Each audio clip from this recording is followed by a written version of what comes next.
A parent recently asked me, okay, so if I manage to start raising my child using kindness, using compassion, getting rid of rewards and incentive schemes, and even not using consequences, then how's that going to work out when they go to school or even preschool? Because that's the systems that they have, whether they have reward charts or smiley faces or point systems or whatever they choose to call it. And trust me, I've seen a few in my time. If they have to cope with that system and rules and knowing that they will get punished if they don't follow the rules or they can't follow the rules or whatever. But at home, I have a different system where I treat them with kindness, with compassion, that we talk about feelings, that we never punish, and we're only just kind and curious, and then we figure out different ways together. How on earth then are they going to go from that into this other system in school? Is it going to make things worse? And how do I support them?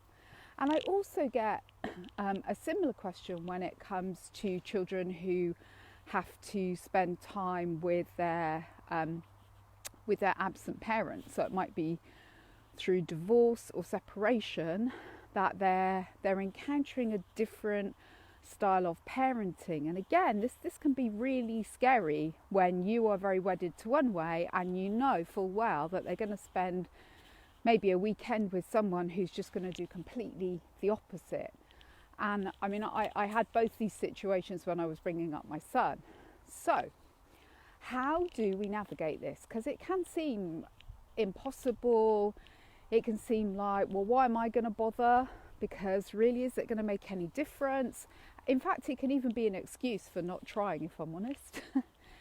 So the good news is that if you really solidly put this in at home as the system, as often as you can humanly deliver on it, that whatever they do, and I can't emphasize that enough, it's not, but when they do this, then I must, reach for the mean stuff or try and bribe them. It's got to be for absolutely every aspect of their lives and your lives, that you go through the same system, you get yourself to a calm, compassionate space, you connect with them in a really kind way.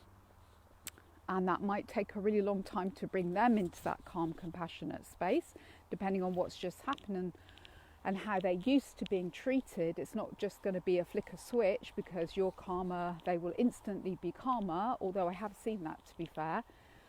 And then doing that very gentle connecting, which can be just sitting by them and saying, it's okay, I'm here, it's okay.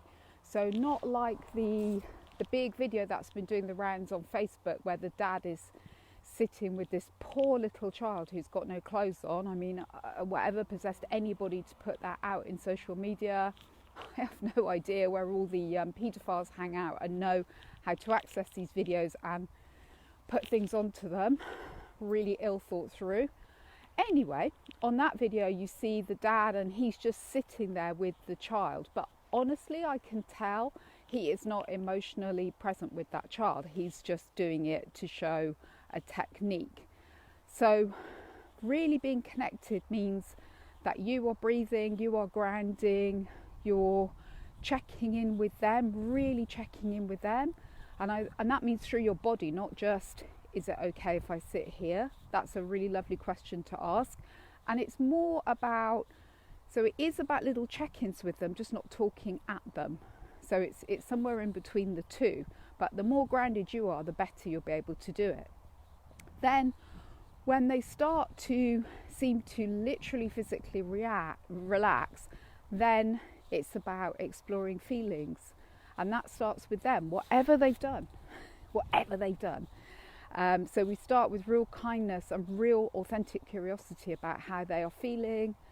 And then we move on to maybe how the other person was feeling or you were feeling, but we're not trying to shame them. We're just trying to help them understand, because that's what builds empathy.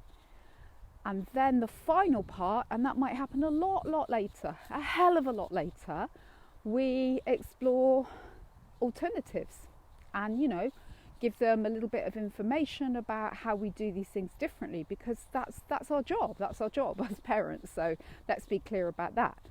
Now, if this isn't happening in school, but it really solidly happens at home, then they will manage much better in school.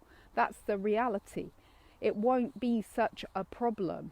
And if they come home and they say, oh, mummy or daddy or nanny, whoever it is, it's not fair, in school they did this and I hate that, then you go through the same system. You calm yourself down.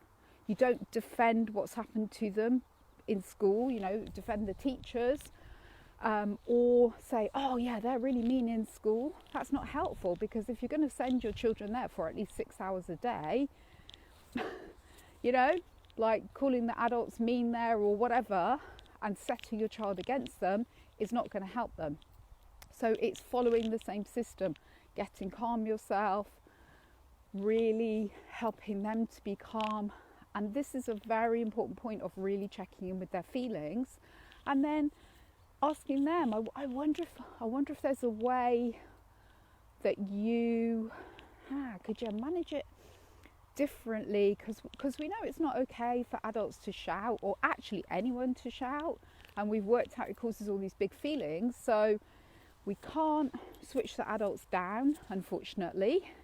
But I wonder, is there a little technique we can think of, or some way? So we have to give them the resources and the tools and the skills, but only when we've acknowledged the emotional impact of what it's having on them.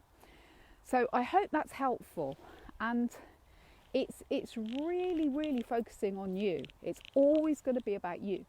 The more calm, more grounded, more emotionally available that you are to your children, and so you can take them through this process, the more you can hold their emotional needs.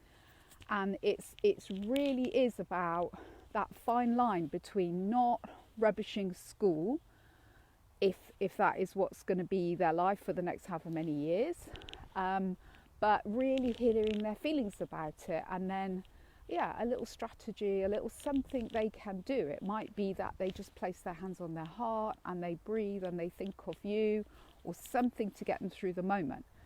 Now, of course, it comes with the caveat of, if you're really concerned and you're very clear that what they're doing to your child is not acceptable at all, then we tackle it. But same system. If you're going to go into school and you're going to talk to people about how they're treating your children, and trust me, I've done it, then you go through the same process before you set foot in the door or pick up the phone. So I hope that's helpful, and let me know how you get on.